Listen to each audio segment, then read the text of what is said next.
Y'all ready? Yes. This week is spring break in Polk County, so what do good dads do? They spend time with their children. And that's what Dad was doing this afternoon. He had his 9-year-old son, his 12-year-old son, and his 10-year-old nephew, which obviously is a cousin to his two boys. And they put the boat in order to fish and swim. So after a period of time, this is Lake Roy.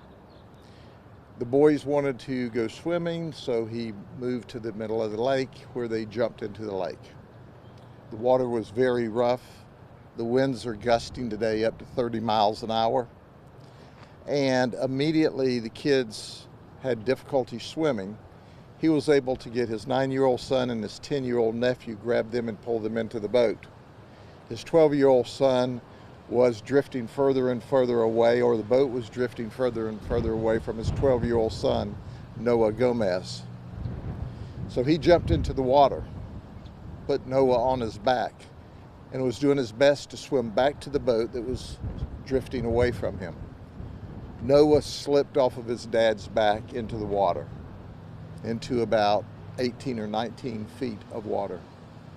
In the meantime, one of the children dialed 911 from the boat, and immediately Winter Haven Police and Winter Haven Fire Rescue responded to the scene. They're dispatched also on our frequencies, and of course deputies responded to the scene with Polk County Fire Rescue as well. It was all hands on deck. We were doing the very best that we could to try to find Noah, but unfortunately he had already slipped underneath the water. Our dive team, as it would be, was out training today, so they had a remarkable response. We have a specialty unit with a lot of high-tech equipment. We put all of that in the water very rapidly. Noah unfortunately succumbed to drowning. However, because of this high-tech equipment, in less than 2 hours, we were able to locate Noah in the bottom of the lake. Our hearts break because Dad was doing what dads should do, spend time with their children.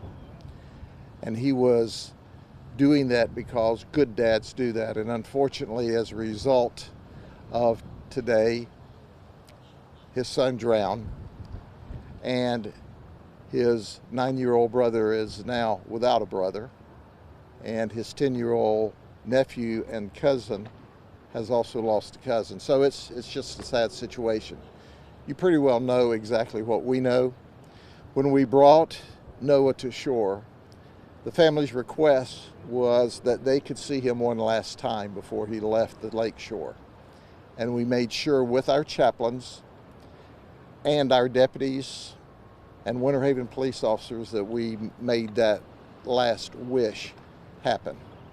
Are there any questions? Is this a local family? Have they spent a lot of time in the lake? They're from Winter Haven, from the Polk County area, so they're not strangers to the area or strangers to the lake. Apparently they mentioned to one of my detectives that they were in a spring swimming last weekend. All of the boys swim very well, and it wasn't an issue that they didn't know how to swim. Unfortunately, there's a lot of times a lesson in this. Were they wearing life jackets? They were not wearing life jackets. And obviously they got into the water to swim without life jackets. But once again, you know, young men don't wear life jackets when they swim. And this is just an unfortunate tragedy. We can sit back in Monday morning quarterback what we shoulda, woulda, coulda. But the reality of it is that there was no malice here.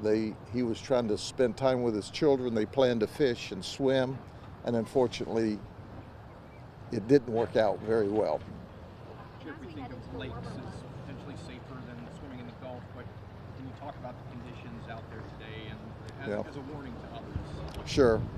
The wind speed is between 18 and 20 miles an hour, plus it's gusting up to 30 miles an hour. In fact, our aviation launched really in weather that they're not supposed to, because it was, as it was reported to us, at a 10-year-old child. Now we know he's a 12-year-old child. and we wanted to put every resource we could in this lake. And that's what the Winter Haven Police did, County Fire Rescue, Winter Haven Fire, and of course our deputies and our dive team and our Marine support. But we couldn't help, and it's sad. That's not the way we wanted it to end, obviously. So, but we do the best we can, and then it's the good Lord's, in the good Lord's hands at that point. As we head into the warmer months, what's your best advice to parents for just water safety and boating safety? Sure, the best advice is we're coming into the summer months, and that's what Florida is all about, is water and fun. You know, follow the rules. Follow the rules. Make sure, you know, there's an age at which children don't have to wear life vests in boats. But I tell folks there's never a good time not to wear a life vest in a boat. And certainly if we were watching the evening news broadcasts, they would tell us that there's small craft warnings today. And you need to pay attention to the weather reports. And if the weather's rough, you don't go out in small crafts. But once again, this man was trying to spend quality time with his children. And unlike us who see death and every day, you know, certainly he thought swimming in the lake next to the boat would be fine. Unfortunately, it turned out tragic. Okay, thank you.